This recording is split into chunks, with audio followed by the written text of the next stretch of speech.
I found out that my sister was sleeping with my boyfriend of 5 years after coming home from not seeing her for 4 years. So one day we're at my house, we're hanging out, I'm in the shower. I get out of the shower and I go in the kitchen and it is awkward. I could cut the tension with a knife. They both look like they were talking about something or doing something they shouldn't have been. And they're like, oh, hey, like, but as soon as I seen that, I felt a knot in my stomach. My ears start ringing. I start feeling hot. And I'm like, what's going on? And they're like, oh, nothing. This is why I just be staying out of women's business for real. Because you don't, man. Let's just be honest. We don't know. We don't be understanding stuff. But that's if you actually aren't trying to be a weirdo and like paint some narrative about women, then you would stay out of their business more. But a lot of times men are trying to like triangulate women against other women, or they're trying to clown women, or they're trying to manipulate women, or whatever the case may be, which all those things are manipulation. But this is another perfect example of like the things that I've heard forever about women being like the problem, and then come to find out is actually men that caused this. I found out that my sister was sleeping with my boyfriend of 5 years after coming home from not seeing her for 4 years. I've tried to make this 1,000 times, but it's so hard and lengthy. I have PCOS, polycystic ovarian syndrome, and I get hormonal fluctuations which give me BV. This is very important. I take these pills called Sleep Tight suppositories by a company called Sleepy Sis. They take my BV away within 1 day. This is also important to the story. I have always known this about myself, and I always have the pills on standby for when it happens. My sister moves back after being in California for so many years, and she's already known my boyfriend because we flew out there, she's been home, whatever the case is. However, not thinking anything of it. Now we're close, but we're not close to where I'm like, yeah, girl, like I got BB this week. Like it's not that close, but it's close to where like, bitch, I miss you. How you been? Blah, blah, blah. So it's been a year. She's been home. And one day she calls me and she was like, hey, I need you to take me to the clinic. And I'm like, why do you need me to take you to the clinic? And she's like, because I have like a weird fishy smell down there and it just doesn't look right. So I'm like, does it itch? And she was like, no, it's not a yeast infection. Like I looked it up. I think I have BV. So I say, okay, well, let's go to the doctor, whatever. Take her to the doctor. She has BV. Cool. Everything's cleared up. Moving along. A month later, I end up getting BV again.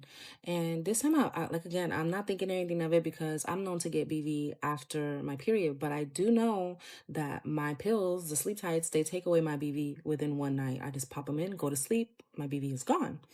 So, whatever, I do the same routine, but this is where it gets weird. 2 days, maybe three at max after I do this, my sister calls me again to tell me that she's got BV again. Now, mind you, I have PCOS and hormonal fluctuations. I'm used to this happening here and there, but it was just so weird that now my sister, who's never gotten BV, all of a sudden is getting BV. Me and my man of 5 years take a shower together. I watch him wash himself. And sometimes I help him or whatever the case is, right? And I also take these suppositories. So I know that they work because I am true to them. Like I've been buying for them for like 4 years now, okay? Small little business. So now when she calls me again, I'm like, okay, well, since we know it's BV, I have these suppositories that you could take. So she was just like, oh my God, yes, I would love that. And she was like, how often do you get BV? Like, why did you just have these on standby? And I'm just like, oh, I get them sometimes because sometimes my hormones fluctuate because I have something called PCOS, whatever, whatever. But you could take them. Now, mind you, she already knew I have PCOS. So I was just giving her the rundown on how everything worked. So one day we're at my house, we're hanging out. I'm in the shower. I get out of the shower and I go in the kitchen and it is awkward. I could cut the tension with a knife. They both look like they were talking about something or doing something they shouldn't have been. And they're like, oh, hey, like, but as soon as I seen that, I felt a knot in my stomach. My ears start ringing. I start feeling hot. And I'm like, what's going on? And they're like, oh, nothing, nothing. Instantly knew something was up. But this is my sister and my man of 5 years. Like, couple days later, I ended up getting BV again. This time I thought it was weird because I usually get it after my period, not before. So I'm talking to my mom on the phone and she was like, oh, did you give your sister some pills for BV? And I'm like, yeah, why? And she was like, oh no, she was just telling me that, she keeps getting BV and she has to keep taking these pills and that you give her the pills or whatever. I'm like, yeah, because I also get BV or whatever. So my mom's like, oh, I wonder if that's like something hereditary or whatever, but like I don't get BV. So she was like, I got it one time in college and that was it. Cool. Don't mention to anybody that I have BV at this point, right? Because now something is telling me to just clear it up with this suppository and watch what happens. I'm at home one day. My man ends up coming home like an hour later than he usually does because he had to stay over for overtime or whatever the case was. The very next day, I got BV. I call my sister and I'm just like, hey, like chopping it up with her, like, I'm like, oh, we should have brunch this weekend, blah, blah. She's like, yeah, blah, blah. I'm like, how are those like sleep type pills I've been giving you? She's like, girl, these are amazing. My BV be gone within one day. I was like, when's the last time you got BV? She was like, oh, I got it like yesterday. I think she said yesterday, the day before. And I'm like, oh, that's interesting. Cool. I'm like, dang, it must be the weather. And she's like, yeah, because I never used to get this. And all of a sudden I'm getting this. So 2 weeks after that, we end up having a barbecue at the house. And my sister running outside behind her kid leaves her phone on the stand, whatever, on the kitchen island. Curiosity, baby. It killed the cat and apparently hers because it's rotten. I go through her phone and why the fuck did she send this man a picture of the suppositories? And she was like, these are the ones that she gave me. I've been taking them. I don't know why I'm still getting BV. And he wrote, I'll find out for you. She replied, you must be giving it to me and getting it from her. The BV is the gift that keeps on giving. Like, I don't, 5 years down the drain, I do not talk to my sister no more. They don't talk to each other no more, as far as I know. He's doing his own thing. She moved back to California. And that's how I found out that my sister. That's crazy. Wow. Um, okay, so first things first, I mean, obviously, the cheating situation, it's and not to make it seem like I don't wanna, like, underplay it or whatever, but, like, I mean, cheating, it's rampant, it's relevant. I mean, it happens a lot. There's really not much, to say. She doesn't really get into, like, their relationship prior to that, like, what would, lead to this maybe in her mind, if it was just him just being opportunistic, why would her sister betray her like that? You know what I mean? Like, all that type of stuff. She didn't get into that. She really just wanted to tell the story about how BV basically was like led her to finding out that her boyfriend and her sister were cheating with each other or whatever. Her boyfriend was cheating on her with her sister. And that's the part that I want to focus on real quick, because forever men be talking about women's hygiene and how you need to clean that fishy smell up down there and da da da da da. You know what I mean? And all that stuff. And listening to this story, it's abundantly clear that it's not something that women, like only women, are responsible for. Men are definitely a huge contributing factor, right? And it's not an STI or an STD, but men play a role in it. They play a role in helping maintain the pH balance, or whatever.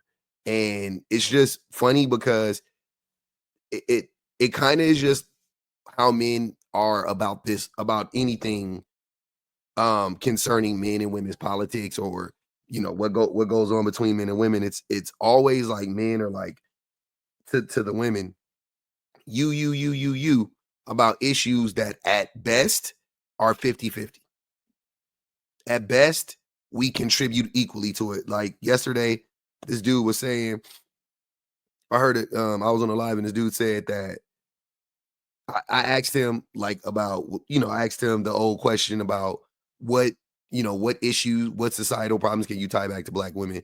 This one was about black women in particular, but I could have said about women in general. But I said black women, and he was like laying on their backs and letting men sleep with them and have babies with them. And I was like, okay, I was like, but even in your worst case scenario, because I asked you what issues have women created, and I specifically said systemically, and that was his answer, right? And he said that it's basically women allowing men to sleep with them and have babies with them. And I was like, even in your wildest dreams, men are still a part of the problem. Because if the men didn't sleep with the women and then abandon the women and abandon the children, or whatever the case may be, then this wouldn't be an issue. Even if she let him sleep with her, if he took care of her and he wasn't disrespectful, it wouldn't be a problem. So that would be the problem of the man still. You know what I mean? But at best, it's 50-50, because he decided to sleep with her and she decided to let him sleep with her. Fine. Let's say that. But this isn't a problem that women create. But men, almost every single time when we talk about these problems, it's always like, well, what do women do? What do women do? What do women do? And I'm like, in so many cases, you can see clearly, like it's like women aren't even, they don't do anything. And then in some cases, it's like, okay, they play a role in it, but again, they're not the source of the problem. And it's funny because this is feeling like one of those scenarios where I'm not well educated in BV, but and she described it saying that she gets it from PCOS, which is a medical condition. It's not about her being clean or dirty or whatever, but I'm sure if she is clean, it's less likely to happen, right? So okay, cool. We'll accept that. But peep this. So this has been all over social media lately, and I have to say that my mind is blown because my entire career as a gynecologist, I've had many patients, thousands of patients with bacterial vaginosis and many with recurrent BV, and all asking me, is this a STD? Like, am I getting this from my partner? Because as we all know, you can definitely get it after sex. And what I used to tell all of my patients is that no, it's not an STD.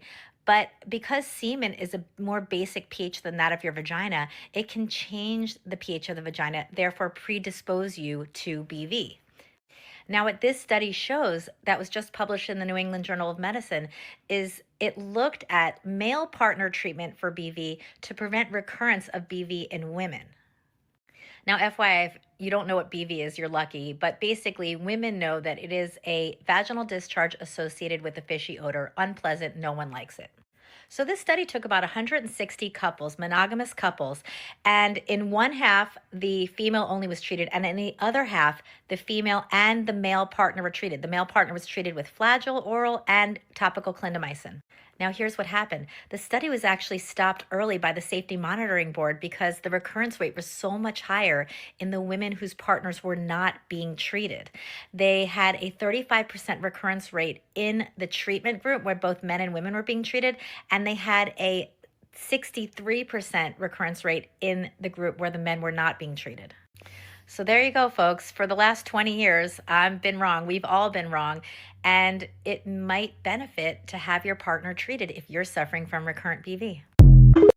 So basically, it's 100% increase, or I don't know, a 90% increase in reoccurrence if the man isn't treated. So that's how significantly men contribute to the pH balance or BV in this particular case, in women. So to hear men run around this app and run around all these social media sites, and I mean, and that's not a new thing. Like men have been clowning women about that for, I mean, since I was little. Like I remember hearing about it in rap songs. You know what I'm saying? Like men have been clowning women about that forever. I've heard men talk about it in real life. Little boys when we were growing up, men with boys to talk about it in real life. Like, yeah, that's like a known thing. But come to find out, in so many cases, it is actually being is actually men are actually exacerbating the situation and making it far worse. So in a lot of cases, the men are actually the ones contributing to it. The men play a huge role in it. Huge role in it. Now I know men, when they hear this, they're not going to accept it. They're still going to be running around blaming women for everything and trying to say like, oh, this is, y'all just need to take care better care of yourselves. As if, by the way, this is coming from a group of people who, one, Kevin Samuels, started off making content solely based around the idea of teaching men how to keep themselves clean. Like he men's hygiene is so bad and gets such little attention that there was a man who saw a niche where he could actually get in and start talking about men, colognes and how to wash their asses and things of that nature. And it actually become somewhat popular. Like he wasn't big as he was, of course, when he started bashing women, he blew up, but he caught that shot. But he had a platform prior to becoming the Kevin Samuels that most of us knew him for, right? And that platform was based on him teaching men how to clean their asses and smell good. That's how dirty men are. So that group of people are also the same group of people running around calling women fish sticks and fish fillet and stuff like that. And they need to keep their vaginas clean and things of that nature. And come to find out, they actually contribute to that as well. Like I've said it once, I'll say it 1,000 times. Everything men do, everything men say about women is all projection. It's all projection. That, like, I haven't heard a man or a group of men or men in general critique women for anything that I can't relate or tie back to men. Not even BV. If even BV we can't solely tie back to women, then the boys are cooked, truly.